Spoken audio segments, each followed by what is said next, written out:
마태복음 10장의 메시지는 복음 전도입니다. 우리가 지난주에 말씀 나눴지만 예수님이 제자들을 부르시고 그 제자들을 사도로 파송하셨습니다. 그렇게 이제 복음 전도하라. 그러면서 이제 복음 전도하면서 어떤 일이 생길 거야. 그러니까 그 일에 대해서 이렇게 조심해라. 뭐 당부도 하고 이렇게 하면서 복음 전도 잘해라. 권면도 하시고 그런 말씀이 이제 10장 말씀입니다. 그런데 예수님이 제자들을 세상에 보내시는데 세상에 제자들을 보내면서 마태복음 10장 16절을 보니까 양을 이리 가운데 보낸 것 같다. 이렇게 말씀하고 있습니다. 우리가 세상으로 나가서 복음 전하는 게 양이 돼서 늑대들 속으로 들어가는 거하고 같다. 그렇게 말하는 겁니다. 그러니까 여러분 복음 전도하는 게 어려운 일이에요? 쉬운 일이에요? 어려운 일입니다. 위험해요? 안 위험해요? 위험합니다. 상처 받아요? 안 받아요? 받습니다. 왜? 내가 양인데 양이 늑대 속으로 들어가서 지내는 거니까 위험합니다. 그러니까 복음 전도하는 게 쉽지 않아요. 또 한편으로 보면 이 양들은 자기 스스로를 방어할 수가 없습니다. 그러니까 늑대들 속으로 들어가 가지고서 어떻게 자기를 지킬 거냐, 어떻게 자기 안에서 어떤 능력을 발휘할 수 있을 거냐, 어떻게 말씀 전도할 수 있을 거냐, 어떻게 할 수 있느냐, 하나님만 의지해서 그렇게 하라는 게 예수님의 당부입니다. 그래서 마태복음 10장 16절의 후반절을 보면 뱀같이 지혜롭고 비둘기같이 순결하라 이렇게 말씀하고 있습니다. 뱀같이 지혜롭고 비둘기같이 순결해라. 지혜와 순결이 다 뭡니까 여러분? 지혜와 순결이 다 하나님 의지하라는 말씀입니다. 왜? 하나님을 경외하는 것이 지혜의 근본이잖아요. 그러니까 지혜는 하나님 경외하는 겁니다. 또 순결은 뭐예요? 하나님 신앙하는 마음이 순결 아닙니까? 이걸 한마디로 말하면 하나님 의지하는 것입니다. 이 세상에 양들이 돼가지고 늑대 속으로 들어가는데 어떻게 너희들이 하나님의 사명 감당할 거냐? 하나님만 철저하게 의지하면서 그렇게 할 때 그게 가능하다는 것입니다. 이 세상 속에서 우리가 하나님 의지하고 살아가야 되는 성도인 것을 여러분 꼭 믿으셔야 됩니다. 그런데요, 그렇게 우리가 하나님 의지하고 신앙하면서 살다가 또 복음 증거하면서 살다가 하나님께 영광을 나중에 다 받게 될 텐데 이 세상에서는 어떻게 되느냐 보니까 이 세상에서 하나님 의지하고 복음 전하고 살아가면 세상이 우리를 미워한다는 거예요. 마태복음 10장 22절 말씀에 또 너희가 내 이름으로 말미암아 모든 사람에게 미움을 받을 것이나 이렇게 말씀하고 있습니다. 예수님 때문에 미움받는다는 것입니다. 세상은 예수님의 이름을 싫어합니다. 왜? 세상 그 배후에서 사탄 마귀가 권세를 부리기 때문입니다. 우리의 믿음이 막 살아나는 거 마귀가 좋아하지 않습니다. 우리 믿음이 다른 사람에게 흘러가는 거 마귀가 좋아하지 않습니다. 우리가 다른 사람 영혼 구원하는 거 마귀가 좋아하지 않습니다. 그래서 우리가 뭐 은혜를 받으려고 하면 우리가 뭐 복음의 은혜를 흘러가게 하려고 하면 마귀가 자꾸 역사합니다. 그렇기 때문에 제가 한결같이 여러분에게 강조하는 것이지만 우리가 은혜 받을 만한 때가 되면 그때 깨어 있어야 됩니다. 진짜 믿음이 역사하려고 그러면은 온갖 시련과 환난과 고난이 내게 들어옵니다. 마귀가 역사해가지고 내 믿음을 꺾으려고 합니다. 부수려고 합니다. 그래서 신앙생활에는 파도가 있습니다. 높을 때가 있고 낮을 때가 있습니다. 환난이 있습니다. 역경도 시련도 있습니다. 그럼에도 불구하고 우리가 믿음의 길을 걸어갈 때에 하나님께서 우리의 삶을 지키고 보호하신다는 것을 여러분은 믿으셔야 됩니다. 믿음이 내 안에서 역사해서 믿음이 나를 은혜의 사람으로 이끌어 가려고 하면 예를 들면 내가 예배에서 막 은혜를 받습니다. 말씀에서 은혜를 받습니다. 그러면 그때 마귀가 역사하려고 합니다. 부흥회에서 기도회에서 막 은혜를 받으면 마귀가 역사하려고 합니다. 그렇게 역사해가지고 내가 가지고 있는 은혜, 받은 은혜를 자꾸 빼앗아가려고 합니다. 빼앗아가려고 합니다. 은혜 받은 마음을 뒤집어 놓으려고 합니다. 어떤 때는 마귀가 나를 핍박해서 그렇게 빼앗아갈 때가 있고 어떤 때는 유혹을 해서 나를 빼앗아갈 때가 있고 어떤 때는 불화를 일으켜가지고서 은혜 받은 마음을 뒤집어 놓으려고 할 때가 있습니다. 그때 성도가 흔들리면 안 됩니다. 약해지면 안 됩니다. 중심을 잘 붙잡아야 됩니다. 중심을 딱 붙잡아야 됩니다. 시편 16편에서 다윗은 이런 고백을 했습니다. 내가 여호와를 항상 내 앞에 모시며 그가 나의 오른쪽에 계심으로 내가 흔들리지 아니하리로다. 다윗이 그랬어요. 하나님을 내 앞에 항상 모시겠다. 항상 보겠다는 거 아닙니까? 그러면서 뭐예요? 그가 나의 오른쪽에 계시다. 이 구약에서 오른쪽이라고 하는 것은 힘을 상징합니다. 힘. 그러니까 하나님이 내 오른쪽에 계시다는 것은 하나님이 나의 힘이 되신다 이런 뜻입니다. 하나님이 내 오른쪽에서 나의 힘이 되시니까 흔들린다는 거예요? 흔들리지 않는다는 거예요? 흔들리지 않는다는 겁니다. 성도가 이래야 됩니다. 항상 자기와 함께 하시는 임마누엘의 하나님, 그 하나님을 봐야 됩니다. 그 하나님 의식해야 됩니다. 그렇지, 하나님이 내 오른쪽에서 나의 힘이 되시지. 흔들리지 말아야 됩니다. 하나님 보고 의지하면서 흔들리지 않는 믿음의 삶을 살아야 됩니다. 마태복음 10장 22절에서도 예수님 말씀하시기를 끝까지 견디는 자는 구원을 얻으리라 이렇게 말씀했습니다. 끝까지 가야 한다는 게 끝까지 인내해야 된다는 것입니다. 중간에 포기하면 안 돼요. 믿음을 꺾으면 안 돼요. 환난과 시련이 들어왔을 때 내 마음이 뺏기면 안 돼요.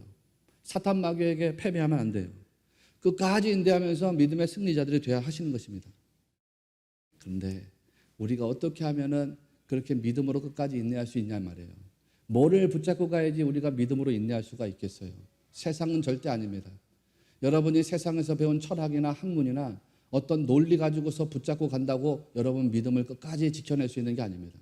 우리 믿음을 끝까지 지켜내고 승리하는 믿음이 되려 그러면 결국은 다시 말씀으로 돌아갈 수밖에 없습니다. 말씀 붙잡고 가야 됩니다. 말씀 붙잡고 가야지 믿음으로 끝까지 인내하고 승리할 수 있습니다. 성도는 그렇게 살아야 됩니다. 말씀 끝까지 붙잡고 말씀 안에서 인내하는 믿음의 길을 가야 됩니다. 이 말씀은 다르게 표현하면 하나님이 내게 들려주시는 말씀에 늘 깨어 있어야 된다 그런 뜻입니다. 사랑하시는 여러분, 말씀 붙잡고 이 말씀에 항상 깨어 있는 성도들이 꼭 되시기를 바랍니다. 오늘 설교 제목이 그거예요. 말씀에 깨어 있는 사람은 두려울 것이 없다. 그렇지 않습니까? 말씀에 깨어 있는 사람은 두려울 게 없어요. 그럼 말씀에 깨어 있다는 게 뭐냐? 말씀에 깨어 있다는 거는 그 말씀이 내게 들어왔을 때 보인다는 거 아닙니까? 잠자는 사람에게는 보이지 않아요. 여러분이 밤에 잠을 자는데 아내가 무엇을 하든지 남편이 뭘 하든지 보이지 않아요. 그러나 깨어 있으면 보여요. 말씀에 깨어 있다는 건 말씀이 보인다는 뜻입니다. 말씀이 보인다는 건 무슨 뜻입니까? 내가 말씀을 보고 알게 된다는 뜻입니다. 말씀을 보고 아는 사람들에게 어떤 일이 일어나느냐? 말씀에 대한 믿음이 생깁니다. 보여지니까 믿어지죠. 그러니 말씀에 깨어 있다고 하는 말의 의미는 말씀을 알고 말씀을 보고 말씀을 믿고 말씀의 확신 앞에 서 있게 된다 그런 뜻입니다. 세상이 여러분 미워한다는 것도 이미 알고 있어요. 왜? 성경에 그렇게 기록되어 있잖아요. 여러분이 하나님의 뜻 안에서 살아가면 세상이 미워한대요. 세상이 여러분 웰컴하는 게 아니에요. 여러분을 다 거절한다는 거 아닙니까? 세상이 여러분 미워한다는 것도 이미 알고 있으니까 뭐 세상에 미련 두지 않습니다. 25절 말씀을 보면 예수님이 이렇게 말해요. 집주인을 바알세불이라 하였거든 하물며 그 집 사람들이랴 이런 말씀 나가잖아요. 무슨 말입니까? 사람들이 집주인을 바알세불이라고 한대요. 집주인이 누구예요? 예수님 아닙니까? 사람들이 예수님을 바알세불이라고 한대요. 바알세불의 뜻이 귀신의 왕이란 뜻입니다. 귀신의 왕. 귀신의 주인, 귀신의 왕. 사람들이 예수님을 향해서 저 사람 귀신의 왕이야, 귀신의 주인이야, 한마디로 말하면 사탄이야 이렇게 말했다는 거 아닙니까? 집주인 예수님을 향해서. 실제로 마태복음 12장 말씀에 보면 그 일이 일어나죠. 예수님께서 귀신 들린 사람을 고쳐줬더니 바리새인들이 예수님을 향해서 말합니다. 마태복음 12장 24절에 이가 귀신의 왕 바알세불을 힘입지 않고는 귀신을 쫓아내지 못하느니라 이렇게 나가잖아요. 그러니까 오늘 읽은 25절 말씀 무슨 뜻이에요? 집주인, 즉 예수님을 사탄이라고 세상 사람들이 말하는데 하물며 그 집 사람들이라. 그 집 사람들은 누구예요? 예수님 제자들 아닙니까? 예수님 제자들은 오죽하겠느냐 이거예요. 다르게 표현하면 예수님을 세상 사람들이 이렇게 미워하는데 그 예수님을 따라가는 제자들은 오죽하겠냐 이런 말씀인 거예요. 그러니 여러분 이거를 다 알고 있습니다. 세상이 우리를 비난합니다. 세상이 우리를 미워합니다. 그런데 그거에 대해서 두려워하지 말라는 거예요. 말씀이 그렇게 우리에게 가르쳐주고 있습니다. 두려워하지 말고 뭐 하라는 겁니까? 세상이 여러분을 미워하고 세상이 여러분을 대적한다고 하더라도 어떻게 하라는 겁니까? 27절 말씀 보니까 그래도 복음을 전파하래요. 전파하래요. 27절에서 뭐라고 그래요? 광명한 데서 말하며 집 위에서 전파하라 이렇게 나가잖아요. 야, 너희들한테 내가 어두운 데서 말해준 거 있잖아. 그런데 그 이야기를 내가 부활하고 난 다음에는 밝은 데에서 과감하게 선포해라. 너희들에게 내가 귓속말로 들려준 이야기 있잖아. 그 이야기를 내가 부활하고 난 다음에는 집 위에 올라가 가지고서 과감하게 선언해라. 그런 이야기인 거예요. 한마디로 말하면 전파라는 것입니다. 그러니까 여러분, 내가 말씀에 깨어 있으면 두려움이 아니라 사명으로 인생이 흘러가게 돼 있습니다. 카일 아이들먼이라고 하는 분이 한 번에 한 사람이라고 하는 책을 최근에 냈는데 이기영 장로님이 나한테 읽어보라고 지난주에 주셔서 읽어봤어요. 근데 거기 보니까 재미난 이야기가 있더라고요. 사람들이 영적인 대화를 시도하지 않는 사람들이 있다는 거예요. 영적인 대화를 시도하지 않는 사람들이 다양한 이유를 댑니다. 잘 들어보세요. 그 사람들이 영적인 대화를 시도하지 않는데 그들이 하는 변명입니다. 예를 들면 이런 겁니다. 내 삶은 별로 모범적이지가 않아서 섣불리 나설 수가 없습니다. 이렇게 말한다는 거예요. 또 나는 전도에 서투르기 때문에 할 수가 없습니다. 이렇게 말한답니다. 또 나는 말을 잘 할 줄 몰라서 신앙 이야기를 꺼낼 수가 없습니다. 다른 사람들, 나는 상대방의 질문에 답을 하지 못할 게 분명하기 때문에 예수님 이야기를 꺼내기가 곤란합니다. 이렇게 얘기한다는 것입니다. 여러분 중에는 영적인 대화, 즉 복음 전도, 다르게 표현하면 복음 전도를 수시로 시도하는 분들이 여러분 계실 겁니다. 그런데 또 여러분 중에는 반면에 영적인 대화, 어떤 복음 전도를 시도하지 않는 분들도 있을 겁니다. 그러면 여러분, 영적인 대화를 시도하지 않는 이유가 뭔지 한번 가만히 생각해 보십시오. 내가 영적인 대화를 시도하지 않는 이유가 뭔가? 내가 복음을 전도하지 않는 이유가 뭔가? 전파하지 않는 이유가 뭔가? 그 이유가 어디에 있을까? 방금 전에 말씀드린 이유에서 공통적으로 드러나는 단어가 있습니다. 제가 말씀드린 거. 예를 들면 내 삶은 별로 모범적이지가 않아서, 나는 전도에 서툴러서, 나는 말을 잘 할 줄 모르기 때문에, 나는 상대방의 질문에 답을 하지 못하게 될 것이기 때문에, 이런 표현들 속에서 공통적으로 등장하는 단어가 있습니다. 그 단어 캐치하셨는가요 혹시? 그렇습니다. 나라는 단어입니다. 나는 이라는 단어입니다. 나는. 여러분, 이 일에 대해서 이 카일 아이들먼이 다음과 같이 말합니다. 이 일은 궁극적으로 내가 하는 것이 아니기 때문에 이 모든 이유는 변명에 불과하다.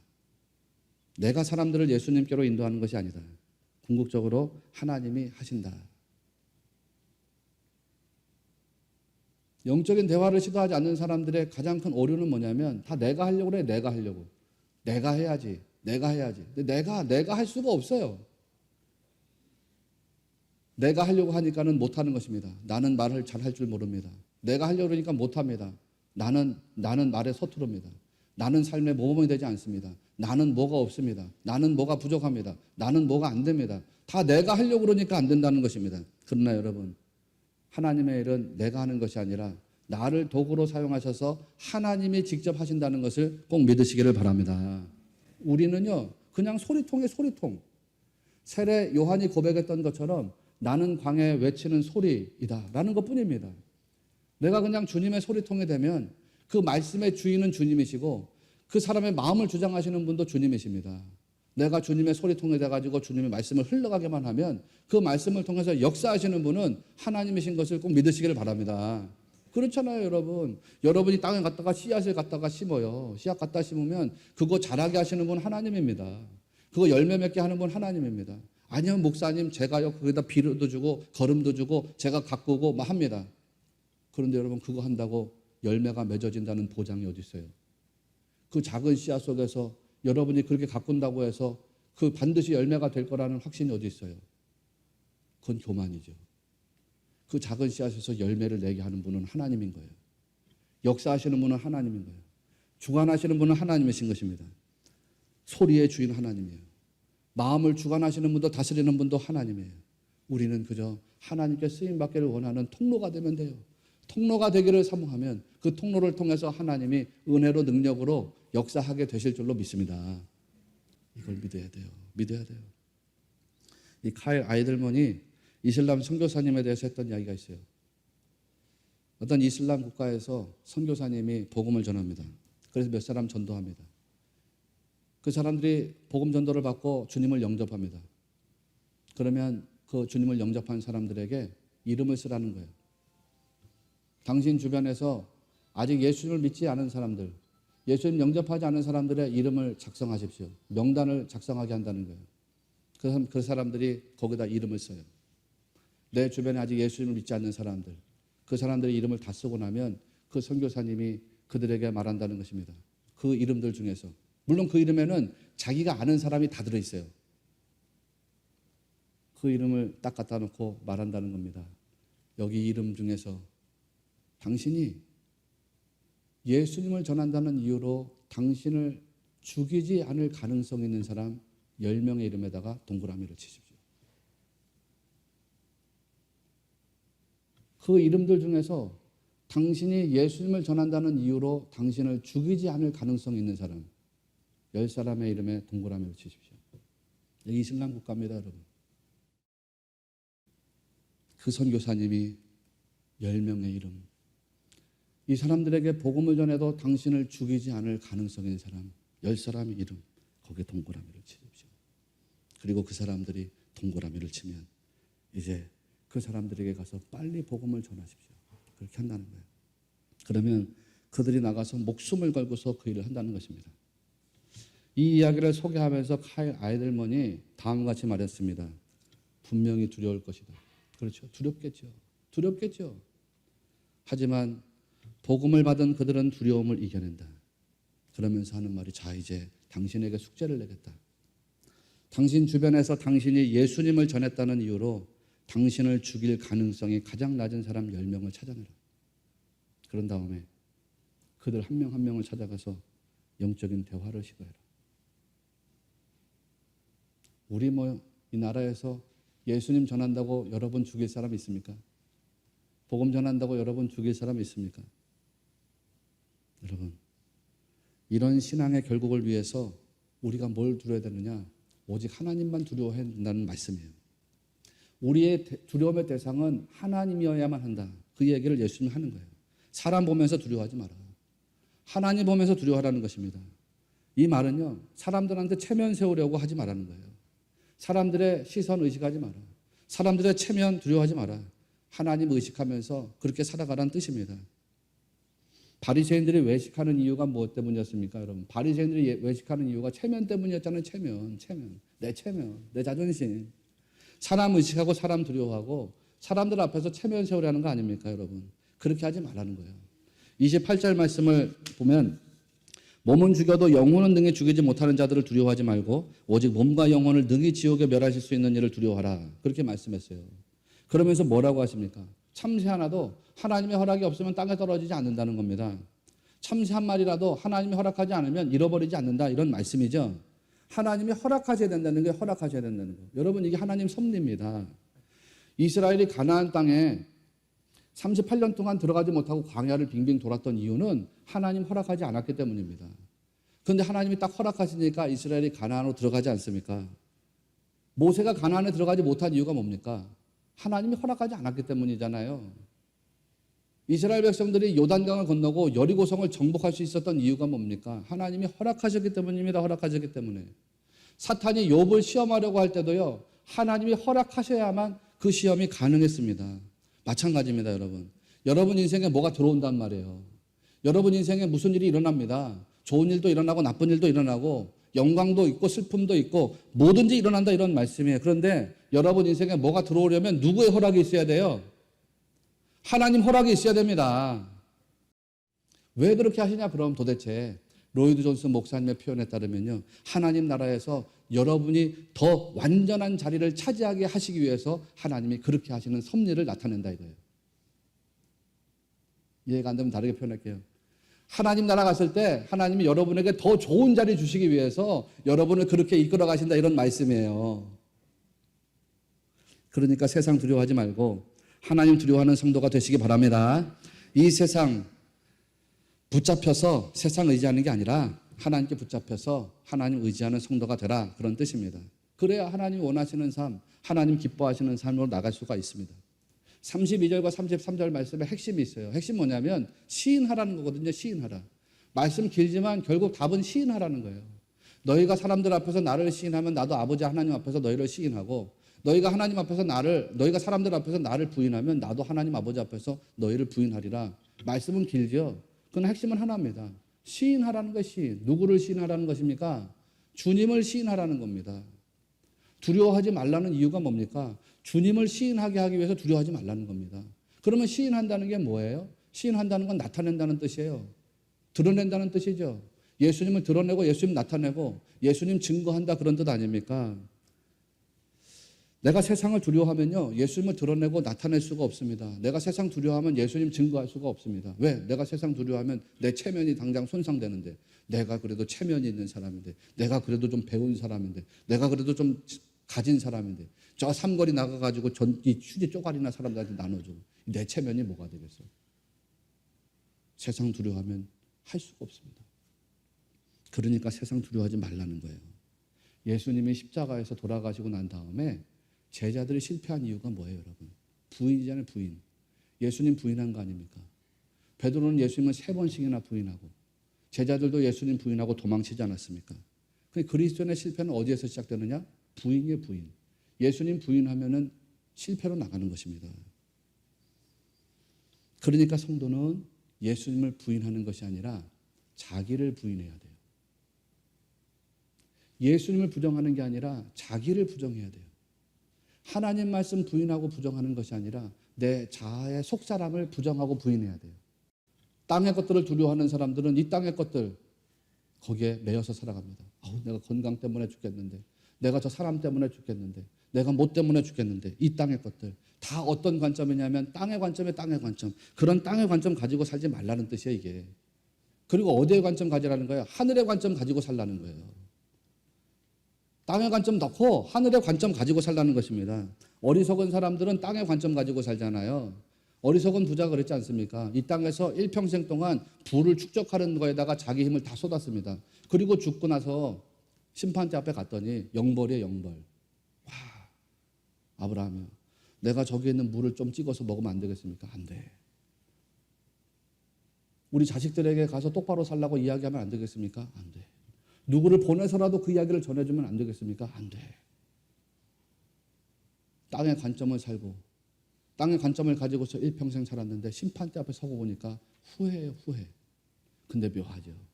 이 사람이 육신의 삶을 살아가는 동안에는 하늘의 관점이 보이지 않았단 말이에요. 그런데 죽고서 심판대 앞에 가서 보니까 그때서야 비로소 늦은 뒤늦게 하늘의 관점이 보이더라는 겁니다. 하늘의 관점. 그 하늘의 관점을 가지고서 자기 인생을 돌아보니까 후회해, 후회. 저랬으면 안 되는 건데. 예수님의 제자들이 부활 이후에 진정한 하늘의 관점을 가지게 됐습니다. 십자가에 달려 주님이 돌아가실 때만 하더라도 땅의 관점이에요. 그러니까 도망갔어요. 두려웠어요.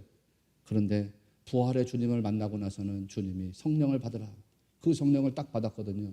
그러고 나니까 그들이 갑자기 하늘의 관점이 열리기 시작했어요. 하늘의 관점이 보였어요.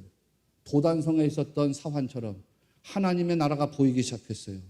죽음이 보이고 죽음 이후에 심판대의 시간이 보였어요. 죽음 이후에 하늘의 상급도 보였어요. 그렇게 하나님께서 보여주시는 하늘의 관점을 보게 되었어요. 그러니까 그 다음부터 어떻게 살아갑니까? 그 다음부터 자기 인생 없어요.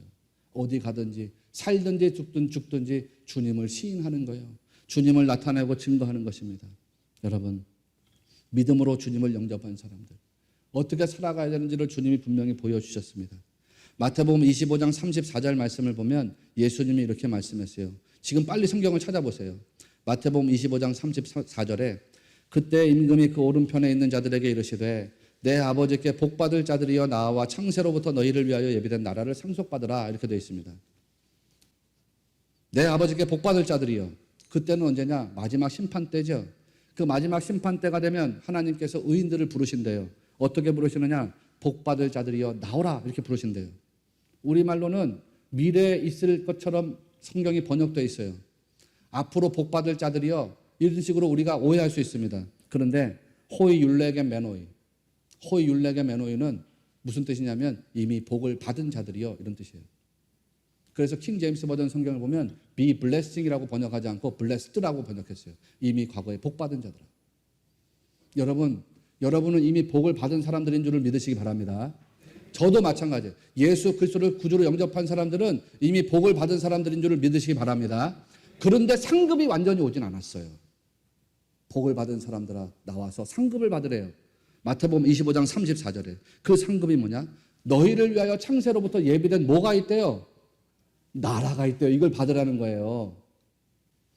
여러분 이미 복 받은 자들, 하나님이 여러분과 딱 만나서 심판대 앞에서 여러분에게 하나님 나라를 상급으로 주신다는 사실을 꼭 믿으시기를 바랍니다. 이거를 보는 거예요. 제자들이 그걸 봤단 말이에요.